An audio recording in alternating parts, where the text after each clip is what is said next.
Hello, this is Nancy Briggs, your Art 111 instructor. I am going to give a lecture on chapters 1.6 through 1.10, hopefully clarifying any information you might need coming up on our test. So 1.6 covers unity, variety, and balance. These are the principles of art, or some of the principles of art. The principles of art work with the elements of art. Again, the elements were our earlier chapters: line, shape, value, color, texture, and form. Those are the building blocks of art, and the principles are what you use, or how you use the elements or structure them in a composition. All right, so unity, and these are just words that you know: unified, variety, balance, and they are pretty much what you think they are in a work of art, but I'm just going to show you some examples. Unity imposes order and harmony on a design, and it looks very purposeful. Right? Variety will have visual diversity, whether that is in concept or ideas, materials, or the elements, say different shapes or different lines or different textures. Balance refers to the distribution of elements within a work, and there are different types of balance we'll look at. So unity provides cohesiveness and helps communicate a visual idea. So artists can organize their composition by planning it out, of course. Lots of us do. All right, three kinds of unity we're going to look at: compositional, conceptual, and gestalt. If you were to plan out your painting, you might do something kind of like this, kind of graph it in there, what's going to go what. This doesn't necessarily have to be an abstract painting. If you're going to put things in a composition, you might plan how to space them around to create a harmonious balance of things, right? It's not symmetrical. Things are spread all around, but these graphs are supposed to go like this: is the very simple one, a little bit more complicated with more variety, and even more variety. But unified, right? Things are different, but they look very planned, organized. Even something like Hokusai's Great Wave, one of our gateway arts, has this repetition of light blue and dark blue kind of going around the canvas like this, drawing you in, and then the colors of blue and white sort of creating this calm, undulating effect. Even though it is a crashing wave, it has sort of a harmonious and unified composition. Or something like this that on the surface may look very chaotic with these extra strands of enamel that Atsuko Tanaka used. But she repeats these circles in different shapes and different colors, so there's a variety, but there's also a structure to it. You can see these diagonals, almost like an X shape here, right? So it looks as if it's not planned, but it very much is planned. Oops. Conceptual unity is when the concept or the subjects or the objects in the work of art go together in some way. Sometimes it means they go together in more of an abstract way to create meaning, like the viewer would have to kind of work at it, or they just go together and make a story, like a religious work of art. So Joseph Cornell, this is the example from the book, used to gather all these little found objects. He had thousands and thousands of file cabinets in his studio where he would just go and pick things out and make these collages together. Right, so he built these boxes and he put things in them that sort of made a story. And it is what you want it to be, right? It's kind of open to interpretation, but one interpretation is that this bird is sort of in its cage, frozen. It's glued in there, it's stuck, it's trapped, it's a prisoner. And then he glued this yellow rolling sphere to these little bars here so it can't actually move. It looks like it should move. This looks like it should move. And they are trapped in there, sort of like a spider in a web. That's one interpretation. All right, but conceptually, these things, even though this bird and this yellow circle don't really have anything in common and they're in this weird box, conceptually they kind of add up to go together to make a unified idea.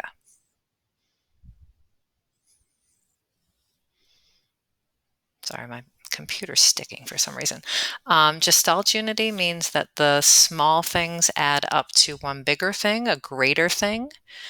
All right, sort of like a unification of like a buildup of something. And sometimes it's a conceptual and compositional combination that makes one greater piece of unity. So the great example we have from the book is Vishnu dreaming the universe.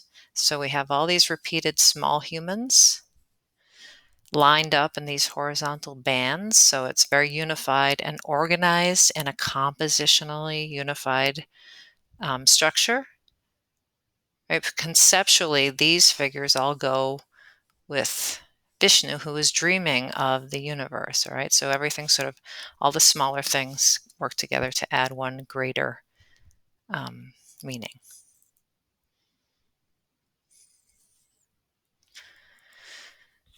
Variety is a collection of ideas, elements, or materials that are fused together in a design. Variety is sort of like the thing that makes it pop or bring some visual interest to a work of art. You know, you don't really want things to look monotonous. All right, so here we have just a variety of shapes. Gosh, it's sticking, I'm sorry. Robert Rauschenberg's sculpture Monogram, he did these almost installations. You can walk around them and go up to them. You're not supposed to touch them, but they are not in like a glass box or anything. You walk very close to them. He liked to use a variety of elements. You can see geometric and organic shapes here. And then he uses a lot of texture, like a variety of textures. You have the hair of the ram, the horns, this tire, and all these wood pieces and metal pieces. So many, many textures going on here. This quilt is a good example of variety with pattern, right? These aren't the same flowers.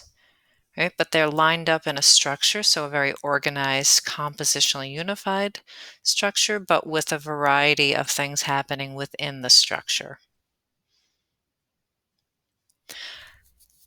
Balance is almost like if you think about physical weight or a scale, it's visual weight, like you sort of your eyeball sort of weighs the impact of things within a work of art. Okay, so we identify visual balance by noticing differences between the two halves, or in some cases, a likeness. Like here, whoops, let me go back, sorry. Symmetrical balance. If a work can be cut in half and each side looks exactly the same, then it has symmetrical balance. Right, so sort of a mirror image, if you want to think about it that way. The human body, if you're lucky enough to be totally symmetrical, most animals and geometric shapes are some of these things. Right, so we have this ritual container. And so if you, even though it has 3 legs, if you're looking at it, of course, from this point of view, if you're looking at a different point of view, it might not be symmetrical. But right in half, it's nearly a mirror image. Asymmetrical balance is when 2 parts of a painting or drawing or composition have different visual weights, but somehow they seem to add up visually to be equal. So there is imbalance in art, right? It doesn't have to be balanced, but somehow these asymmetrical works are. So the Taj Mahal, whoops, sorry, that is not the one we want. This one. This we have, if you split the canvas in half here, all of the main things are happening over here, but they seem to balance out because this gray or this big area of negative space is almost equal to this. So sometimes nothing. equals something in a work of art. Right, the Taj Mahal is definitely a symmetrical thing, and this is used in your um, book as, oh gosh, axial, which is very similar to symmetrical, but if you divide it in fours, it will be equal. All right, so axial symmetry, and you can see everything of the Taj Mahal, not just the building, all of the gardens. This is the garden plan for the wife, are symmetrical. So bringing harmony and balance with symmetry. Radial balance, anything that is put in a circle with things radiating out of the center will have radial balance. All right, so it's symmetrical. It can be axial as well, right? A circle can be divided into fours and still be equal, right? But it's like a perfect shape. So in your book, you have the sand mandalas as being equal, right? Everything is equal. Like every part of the circle radiating out of the center has the same thing. And you can see the axial thing here right in the center. All right, chapter 1.7. Scale is a choice that artists make right off the bat. You know, you get a canvas, how big are you going to make everything on the canvas? If you're making a sculpture, how big will it be? All right, this is something to look at because artists can manipulate this, the idea of scale, for a greater meaning in a work of art. So this is just a slide. To me, this man looks a little small. This is a computer-generated thing. I've been lucky enough to be in front of this painting, and it is very overwhelming. It seems like the figures are more than life-size. So here he looks a little big. Some artists just use scale for this monumental reason, and we'll talk about this painting next chapter. This is a famous painting that dealt with a tragic event. So he was making heroes out of these people who suffered. Claes Oldenburg made gigantic sculptures. These are in cities all over America and the world. He took everyday objects and elevated them literally to a greater status, very much like pop art. If you want to think about pop art as like giant outdoor installations. He did like clothespins. One of his famous ones is a giant spoon with a cherry on it. Just all kinds of just regular things elevated to this giant scale.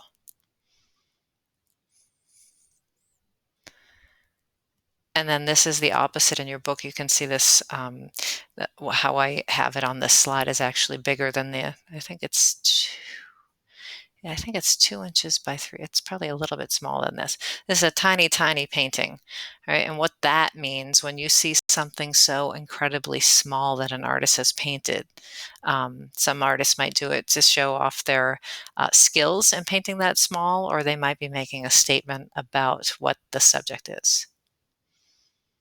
Or in Millet's case of the Gleaners, he made a giant painting of these women who worked in the fields, gleaning the extra little tidbits of wheat that they could get. And he made them giant heroic figures, so elevating everyday people to this status of hero. Hierarchical scale means that the artist deliberately makes things the wrong size, or not the wrong size, a certain size for effect. So it's not based on realism, it's based on meaning or intent or religion. All right, so in Egyptian art, nobody could ever be bigger than the pharaoh in a work of art, right? And then his henchmen would be medium, and then the smaller you were would denote the status that you were in society.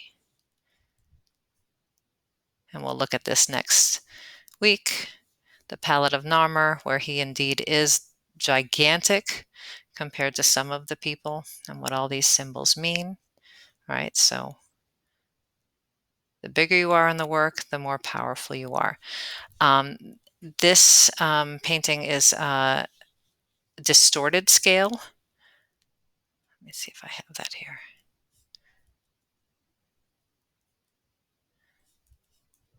Here it is.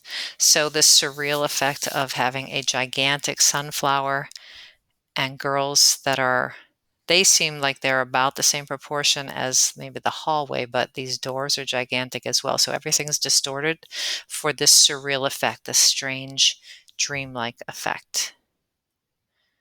Proportion, when we talk about that, we mean the scale of one part to another. So it's a comparison, it's a relationship. And that can be whether it's one thing to itself, like a person's head to their body, or your eyes to your face, or in this case, the vases, their arms to their bodies, or the feet. Um, whether they're in proportion, or it can be one thing to another, like we just saw, the girls to the door or the sunflower to the girls, a proportional relationship. Human proportions, we'll certainly look at that in the Egypt and the Greeks, what they believed, and how crazy they were about proportions, such as the Zeus here.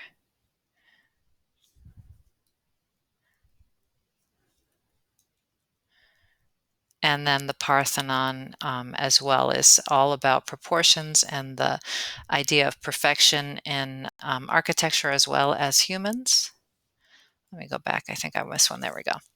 And then other cultures will have different ways of dealing with proportion to show things. This is very similar to the Palette of Narmer, where the king himself has to be shown in a certain way for respect. So he has a very big head compared to his body, is very distorted in his proportions, because the head is meant to be the seat of the divine power, so they wouldn't show him any other way.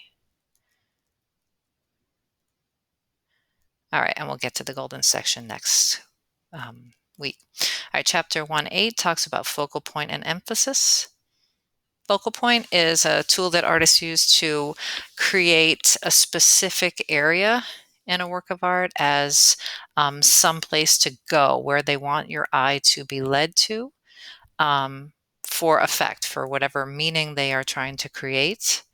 It's the place in an area of emphasis that draws our eye.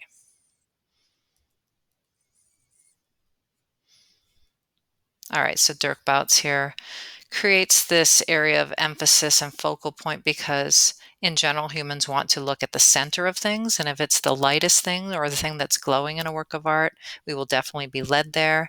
And then he sort of has the perspective working towards her, and then these two red robes point down to her blue robe. So all hands and people seem to be, even the eyes of all these angels are going towards her. So we do the same thing. So this is indeed a very strong focal point.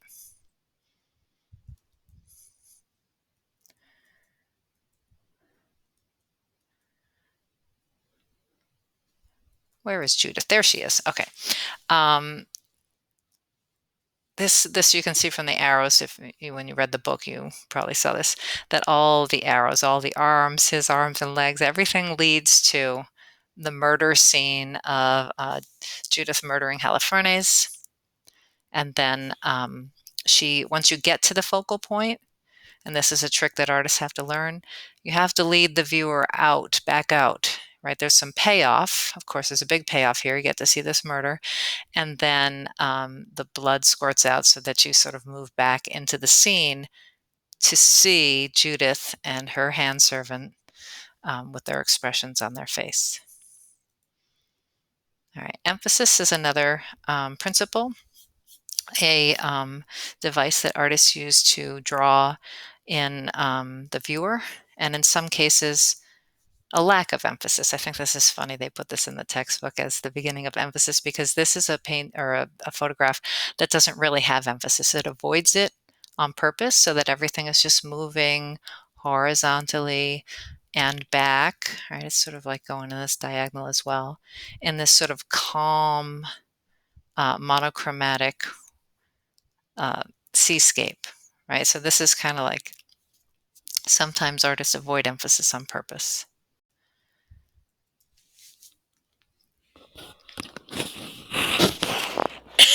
Excuse me. Martin Puryear created emphasis with this white face so that we look at the white face and this wacky wooden hair kind of keeps us hanging in the middle there.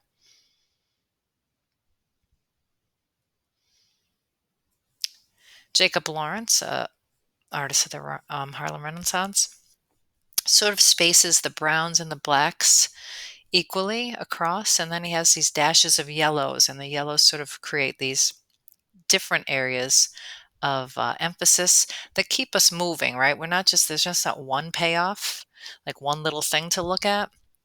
We look at all of them in this horizontal band, so he sort of moves us through the work this way.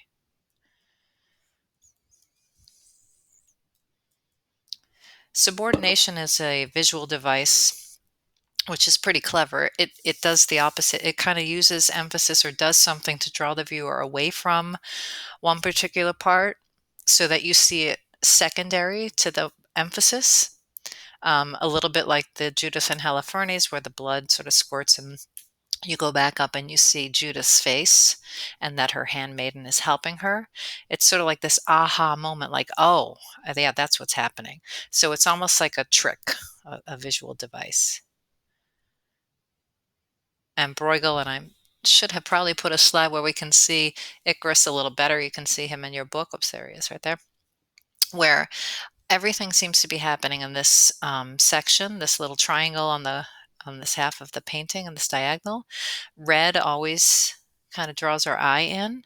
All right, and then we kind of follow him down the road and then back into the landscape, and then there's a light part of the water that draws us back to where Icarus is falling into the water. So subordination is like a little trick. All right, contrast. It's just what you think it is when things go against each other. It can be light and dark, it can be big and small, it can be near and far. It can be a variety of elements to help you. So it could be scale, it could be color, it could be value, right? That's what I'm talking about. The elements being used with the principle of contrast. So here we have Zurbarans. He was a Baroque artist, so we always have this diagonal. We have all these dark, dark values around the white gown of the Pope, right? And so he's in the center there. So we have this contrast, of course, of living and dead, light and dark. It's very dynamic. Placement of the elements within a composition control the rhythm and create multiple focal points. So we have this this bridge painting where we have a multiple focal points. We have the moon here. We got the contrast of white and blue up in the sky. It's kind of glowing. We have the contrast of scale and value of the giant bridge. And then we have the figure in the boat who's floating down. All right, so we have three main areas to look at. None of them sort of like make us go there first. Probably the moon, in my opinion. But there's like three focal points, which creates like structure and unity and harmony and interest.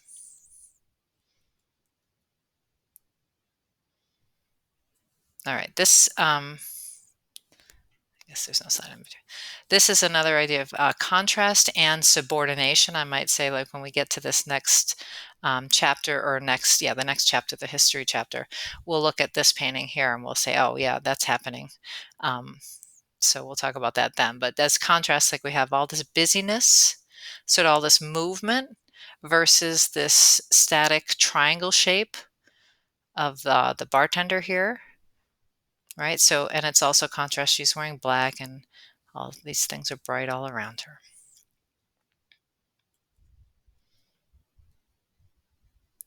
Pattern, you know what that is.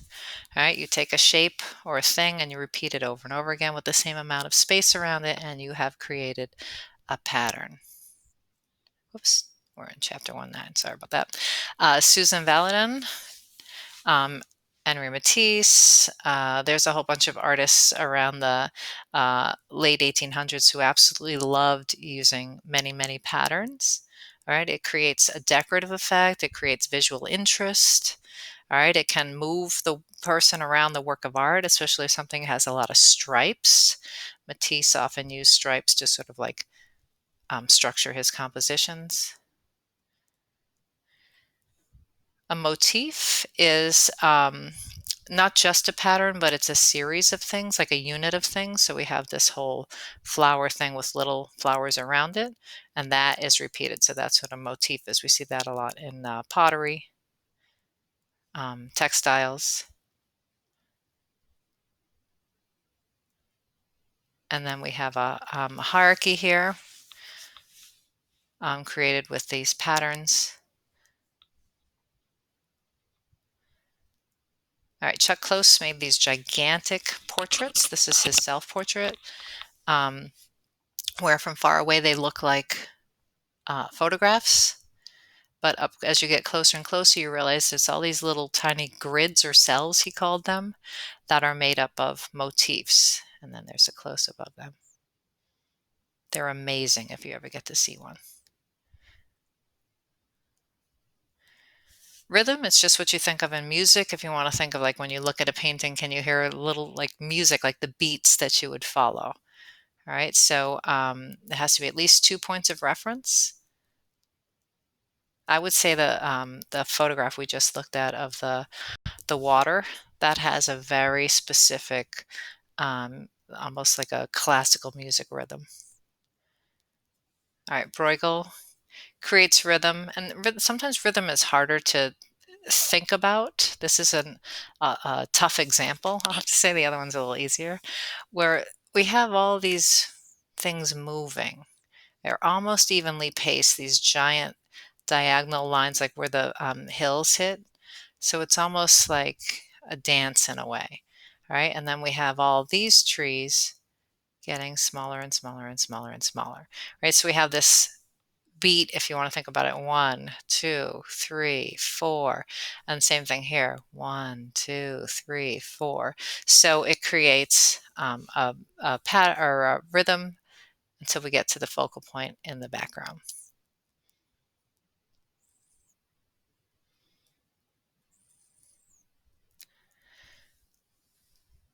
Sometimes if you just repeat something in a certain way, you'll create a rhythm. Sometimes it's more like a pattern, and sometimes it's more like just a structure. It's not random because it's a rhythm. So these, what are called mushroom arches here with their stripes, you can see how it just repeats itself over and over again. Some are taller, some are shorter. So there's a rhythm to these. There's a rhythm around them, and then there's a rhythm how they connect going back. Edward Western's photographs, which we'll maybe get to, it creates a rhythm of speeding up as they get to the center. So that's just a close-up of an artichoke. Oops. Alternating rhythm. When things are not really patterns, it's like similar things being repeated, alternating. So like on this house, you see like this is all different types of fish and things that they would get in the sea, right? And then so it looks like a pattern, but they're just different things. And then we do have a pattern here, right? So an alternating rhythm, like anything that's horizontally stacked up will be, it almost looks like a music sheet in a way. And then there's rhythmic design, which is a great device if you make art, where you can sort of like keep a work moving and it can reflect the things that are in the work of art. So here we have nothing happening, then we got the cows walking, then we got nothing happening, then a cow, a cow, a cow. So the big areas, if you want to think about it as music, like fast, slow, slow. So walking like the cows in a way, sort of like moving through the field. rhythmic structure. All right, same thing here, where Goya shows himself sleeping, and all of these things are sort of like flying out of him. So it creates this up and out movement or rhythm. All right, and our last chapter for this section is how do we talk about art other than the elements and principles?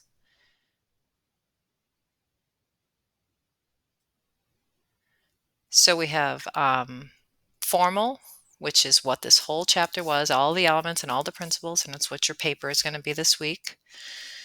Stylistic, iconographic, contextual, which can be religious, historical, social, biographical, feminist, gender studies, critical race theory, and psychological. These are just some things. All right. The approaches to talking about art are layered and ever changing, as they should be. So formal analysis is what we've been doing, looking at the elements and the principles in a work of art. All right. So in your paper, you'll be doing this. Oops, go back. Edward Hopper here. Right. So if we're not talking about the subject, and you'll watch a little video this week that talks about that, we could talk about, well, we have giant geometric structures, right? We have this building with all these horizontal bands and geometric shapes on it. There's a giant geometric shape here, and inside there's a triangle here, and then this shape. So it's a very geometric, contrasting with the organic shapes of humans. I might talk about value. We have dark value outside with deep shadows, and then we have brightly lit interior with kind of dark shadows on the humans. So not lots of contrast there. We have color. We got all these greens versus the reds. Those are complementary colors. We have this bright yellow. What does that mean? If it's psychological, is that trying to make them seem happy, right? These are all the things we covered in the chapters. All right, so that would be a quick formal approach to a complicated painting without actually talking about like what the heck are all these people doing here in the middle of the night, blah, blah, blah. All right, so we'll talk about that in the future. Iconographic analysis looks at what's in the painting as far as what did the artist intend all these like sort of symbols to add up to. And this has to do with a lot of religious paintings. We'll certainly look at that. Like what do these mean? Like artists sort of hide things in there that have symbolic meaning that other people who would have seen these paintings at the time would have understood the meaning. We don't have to go over the specifics. There's a religious context that will look at things. Certainly, if we're looking at religious objects, we'll have to understand what did the artist mean in the context of their own religion and in the society they lived in. For instance, the catacombs for Christians. You know, we can look at the art and say this is Christian art, but we'll have to take it one step further and say these were Christians in the time that Christians were being persecuted. So what is the other meanings we can bring to these works of art? Historical context is all about the next chapter. We will take objects and look at them for when they were made, what they are, and when they were made. So this is a Harlem Renaissance painting. And what did it mean to the artist? What did it mean that an African American artist actually was making art at this time? What did it mean to live in Harlem? And what was the whole movement of the Harlem Renaissance, which was writers, musicians, visual artists? We will look at personal life experiences of artists as well as the historical context, especially if the artist is making something that is historical but also personal. So instead of just looking at the surface things, which we've been doing in chapter 1, we will dive a lot deeper and look at layers. And all these things will be sort of layered together. Feminist approach looks at the idea of women being art objects, almost like still lifes in art for a long time. Women weren't allowed to be artists. Artemisia Gentileschi, which we looked at, the head of Holofernes, was an exception in her time. Right. And if we talk about the male gaze, we'll talk about that just a little bit. We don't get into too much of that. Gender studies is a newer approach. Robert Mapplethorpe, a famous photographer, is a self-portrait. Right. Revealing gender as a construction. What does it mean? How have genders been um, shown? Almost like a feminist approach. We will look at critical race theory, which will examine society and culture as it intersects with race, power, and institutional practices, which is really important. Critical race theory is a relatively new term, but certainly we will look at things like things that artists make that overtly have to do with race, such as Thomas's take on Le Déjeuner sur l'herbe. This is one of I love this because it's in a history of people making this painting, like another remake of it. So it's very culturally specific um, to the artist. All right, but we'll look at other things for critical race and things about power structure, say like the pyramids. Right, so we'll be looking at that again. And then lastly, a psychological analysis where we consider the artists themselves.